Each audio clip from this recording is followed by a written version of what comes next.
Hi, everybody. Happy Thursday. We'll just be messing with this lectern. Okay, so today President Biden announced that he is granting clemency to approximately 1,500 Americans, the largest act in a single day, who have demonstrated remorse and rehabilitation, as well as a strong commitment to making their communities safer.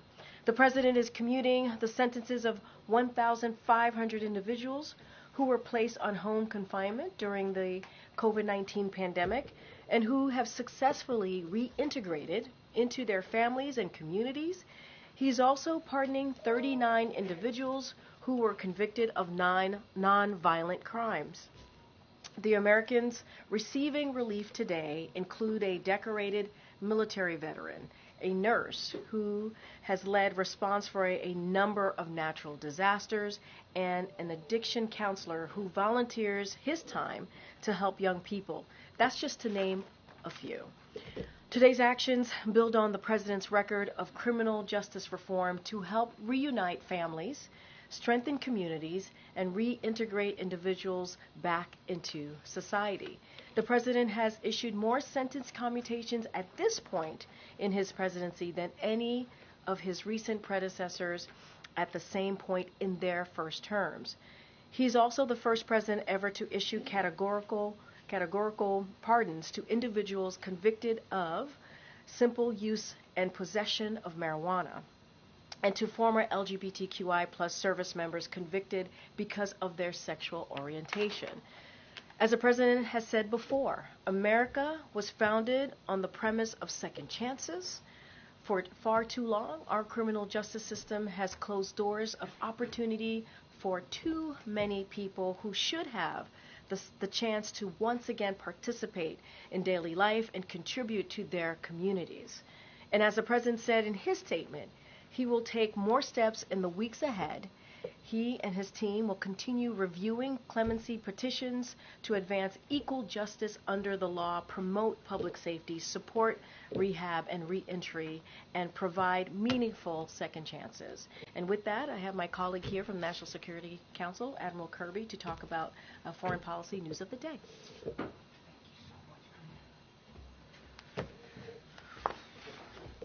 Afternoon, everybody.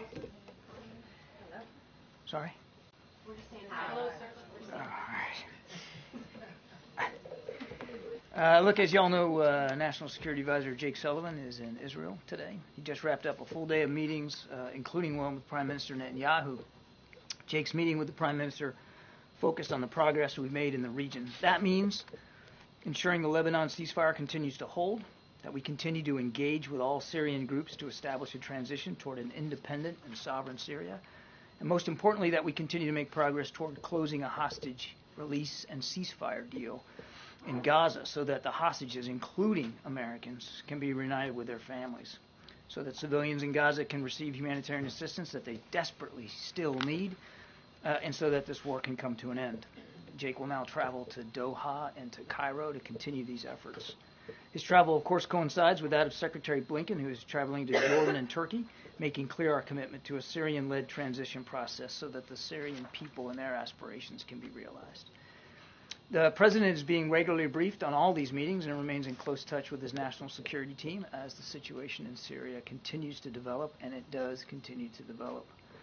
Tomorrow, he's going to speak virtually with his fellow G7 leaders. They will discuss a range of issues: our shared support to Ukraine, which comes, of course, after the United States dispersed $20 billion to a new World Bank fund that will provide economic support for Ukraine as part of the $50 billion G7 Extraordinary Revenue Acceleration Loan effort. And that, of course, I think, as you all know, leverages income earned from frozen Russian sovereign assets and increasingly puts the cost of war on Russia with no burden to the taxpayer here in the United States.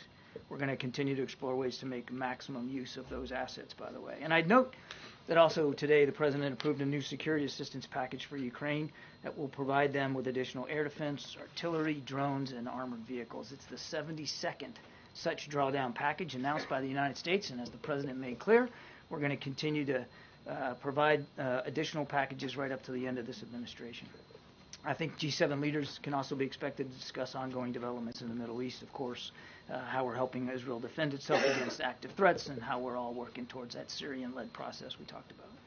Now, I'd also be remiss if I didn't just take a moment to highlight an important milestone in our efforts to keep faith with Afghan allies. As of today, the State Department has issued 76,000 special immigrant visas for Afghan partners and their families, surpassing the number of SIVs issued by all previous administrations combined since the program began back in 2009. They did this by surging staff, by leveraging new technology, by consolidating some cumbersome processing steps, and working hard to verify in better ways applicants' employment status. And of course, we've requested from Congress more visa numbers so that we can continue to do that. Now, finally, I just want to add a few comments on the reports of drone activity here on the East Coast, particularly in and around New Jersey. We have no evidence at this time that the reported drone sightings pose a national security or a public safety threat, or have a foreign nexus. The Department of Homeland Security and the FBI are investigating these sightings, and they're working closely with state and local law enforcement to provide resources using numerous detection methods to better understand their origin. Using very sophisticated electronic detection technologies provided by federal authorities, we have not been able to, and neither have state or local law enforcement authorities, corroborate any of the reported visual sightings. To the contrary, upon review of available imagery, it appears that many of the reported sightings are actually manned aircraft that are being operated lawfully. The United States Coast Guard is providing support to the state of New Jersey and has confirmed that there is no evidence of any foreign-based involvement from coastal vessels. And importantly, there are no reported or confirmed drone sightings in any restricted airspace. Now, that said, we certainly take seriously the threat that can be posed by unmanned aircraft systems, which is why law enforcement and other agencies continue to support New Jersey and investigate the reports, even though they have uncovered no malicious activity or intent at this particular stage. While there is no known malicious activity occurring, the reported sightings there do, however, highlight a gap in authorities. And so we urge Congress to pass important legislation that will extend and expand existing counter-drone authorities so that we are better prepared to identify and mitigate any potential threats to airports or other critical infrastructure, and so that state and local authorities are provided all the tools that they need to respond to such threats as well. Now, tomorrow, there's a little thing called the Army-Navy game. We wish both sides a good game. We thank them for their service now, of course, at these service academies, and for their service in the future. We don't officially take sides here at the National Security Council, but go Navy, beat Army. Thank you, Admiral. Good luck. What is the White House reaction to President Xi being invited to President-elect Trump's inauguration next month? Well, it's going to be up to President-elect Trump to decide who's going to sit with him there at the inauguration, who's going to be there. We've worked really hard on this most consequential of bilateral relationships. The President met with Xi Jinping a number of times, including recently, and as you know, at APEC. And we believe that as we get ready to turn over things to the Trump team, that we're turning over a U.S.-China relationship that is in better shape than the one we found it in. That doesn't mean that we don't have disagreements. We do, and we will, and I'm sure they will too. But we're working hard on this relationship, and we'll do that right to the end. Did President Biden invite any foreign leaders to his inauguration in 2021? Oh, geez, I don't know. I'd have to take that question. I don't know. One other question about Travis Timmerman. Was the U.S. aware that he was missing and being detained in Syria before this week? I am not aware of any indication that we had that this gentleman was in Syria. I want to remind that we are just getting word of this, and we're trying to confirm his identity at this point. So the State Department is working hard on that right now. I am not aware that we had any prior indication that he was in Syria. It's also a good reminder for everybody, if you're traveling overseas, to enroll in the State Department's SET program so that they have an idea of who you are and where you are. It's voluntary, of course, but we recommend that to everybody. Thank you. So regarding Travis Timmerman, have there been any other I don't know, have there been any other Americans or people who have been saying that they're American uncovered in detention following what the events in Syria? And then regarding Americans, do you have any updates on Austin Tice? On your first question, not that I'm aware of. On your second question, we don't have any additional context or information about Austin since the events of the weekend in Syria. But we are working very, very hard. And as we've said in the past, we hope that developments in Syria could lead to some opportunities and some more information. But right now, we don't have anything. Are you concerned that there isn't more information around Tice? There isn't more of an update, considering the fact that we're seeing these prisons sort of people released? Would you have expected to have more news about Austin Tice at this point? We're concerned about Mr. Tice. We're concerned about finding out more about him, where he is, his condition. We certainly, as the president said on Sunday, want to do everything we can to get him back with his family where he belongs. Would we like to have had more information in the last 48, 72 hours? You betcha. And we're working hard. And we're in touch with interlocutors and counterparts in and outside Syria to try to get as much information as we can. But I don't have anything additional to report to you today. And just following up on the news that President-elect Trump's press secretary confirmed that she was invited. You yourself have talked about wanting a competitive relationship that doesn't have conflict, like you said, a better relationship now than 4 years ago with China. So what's your take? Was it a wise move? I'm not going to. It's not my place from the podium here to pass judgment on the invitations to the inauguration. That's really for the Trump transition team to speak to. Look, I would just again say this. It is without doubt the single most consequential bilateral relationship that the United States has in the world. And it is a relationship that is both fraught with peril and with opportunity. And when we get ready to turn over to the Trump team, we will make sure they are fully informed about everything President Biden has done, and he has done a lot, to get this relationship on a more stable footing. And it'll be up to them to determine how and to what degree they want to carry that forward. And if that means having a conversation with President Xi around the inauguration that President Trump wants to do, well, again, that's his prerogative. President-elect Trump President-elect Trump this morning also kind of dismissed a question about protecting Taiwan. Could you talk at all about conversations that the current Biden administration might be having with Taiwan in this moment, if there's more security concern with those friends and partners with an incoming Trump administration? I think Taiwanese leaders know very well where President Biden stands on our continued support to Taiwan's self-defense. I think that they also clearly understand that we don't want to see any cross-strait tensions resolved through violence or force, and that we're committed to our obligations under the Taiwan Relations Act. So I'm not aware of any additional specific conversations that have happened in recent days, but I think it's pretty apparent to everybody, including the PRC and President Xi, where we stand on the issue of Taiwan self-defense. Thanks, Karine. Thanks, Admiral. What's your response to President-elect Trump saying in his Time magazine interview that it was a foolish decision by the Biden administration to let Ukraine fire long-range missiles into Ukraine? Yeah, look, I'm not going to get into a back and forth with the President-elect and what he's saying in the media space. All I can do is reiterate what President Biden's policy and guidance has been, and that is to do everything we can, including today with this package that we're announcing, to make sure Ukraine can continue to defend itself, so that if and when this comes to some sort of negotiation, that President Zelensky is in the best possible position, that has the most leverage possible, that he has the most success on the battlefield that he can take into that negotiation. That has included additional policy guidance that President Biden issued not long ago to allow for some long-range missile systems to be used to help Ukraine defend itself across that border, and that policy still stands. Extending any congratulations to President-elect Trump on his second Time Person of the Year award? I actually didn't know that had happened. I don't have anything more to say on that. Karine, I want to go back to Austin Tice. Can you give us some information about the U.S. presence on the ground?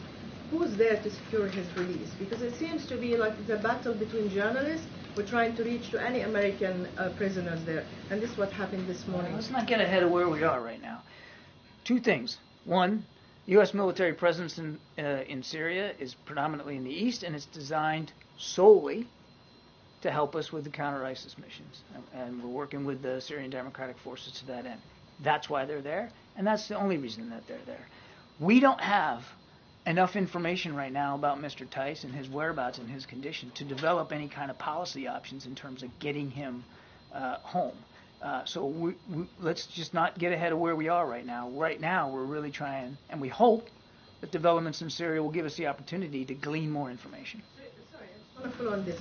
So you're saying that there's no FBI agents, there is nobody from the hostage departments that the U.S. was dealing who's on the ground now in Syria? Because I'm aware of the hostage aid. It's an organization that's trying to find all hostages all over, American hostages. They are on the ground.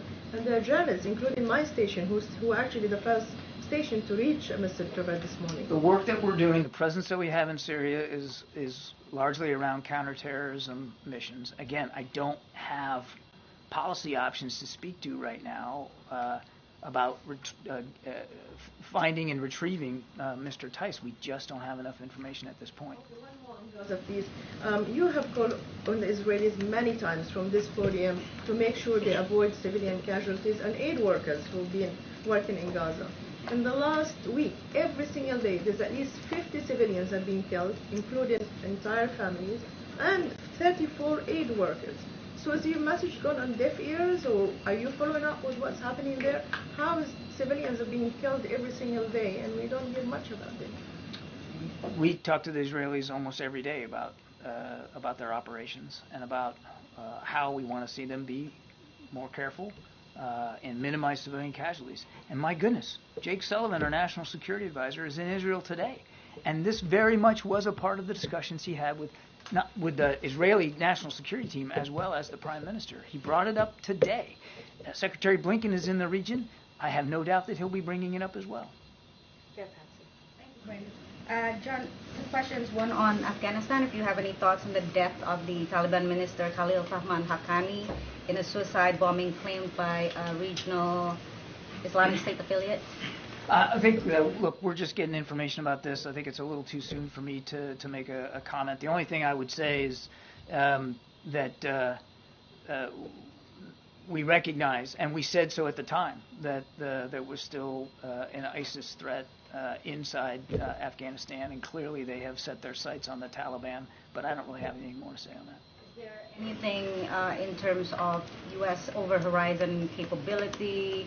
Can you comment on that in terms of how this kind of suicide bombing? We maintain and have improved since our withdrawal from Afghanistan the ability to conduct over-the-horizon counterterrorism operations anywhere in the world, and we've proven our ability to do that, including in places like Afghanistan since we left. One on Venezuela, if you don't mind, John. So Argentina is accusing Venezuela of continually harassing members of the opposition that's sheltering in their diplomatic compound in Caracas. Do you have any comments on that? Let me get back to you on that one. Yeah, John, thanks so much. On Syria again, what is the United States doing to ensure that there are no clashes between the Turkey-backed SNA and the U.S.-allied Kurdish militia there? Yeah. And then I'll get more. One of the things we want to make sure is that the Syrian Democratic Forces stay partnered with us on counter-ISIS missions. And we have seen in the past where certain parts of the SDF, if they perceived other threats and challenges, they've in the past they've kind of moved off that mission, and we don't want to see that happen. So we're in very close touch with our SDF partners to try to maintain that focus on counter-ISIS missions, and we are just as importantly in touch with our Turkish counterparts, including Secretary Blinken, to make sure that we understand what they're trying to do, and that we both take steps that help preserve the effectiveness of the counter-ISIS mission, and that it's not diminished in any way. Okay. I mean, the relationship with the Turks hasn't been the best. So how do you hope to ensure that this message gets through and is respected? By being there and talking to them, which is what we're doing today. Okay. And then just one more on Syria, or rather on Austin Tice. There have been scattered reports that he could be in Iran. Can you say anything to that? I can't. As I said, and it's an honest answer, we just don't have enough context right now to make a judgment about his whereabouts or his condition, and that's why we're working so hard. And we are, as we speak, you and me today, we are asking those questions, and we hope that what happened in Syria over the weekend may give us an opportunity to learn more. Are you directly in touch with the Iranians about this? We have been in touch. I'll just say this. As you would expect, or at least I hope you would expect us to be, we have been in touch with interlocutors and groups and leaders all over the region. And we have various ways of being in touch. Some's indirect, some's indirect. But I think it's safe for you to assume that given the events over the weekend, it's a full court press to see what we can do to find out more about Austin Tice. And that includes having a whole heck of a lot of conversations with a lot of different folks. Okay, and then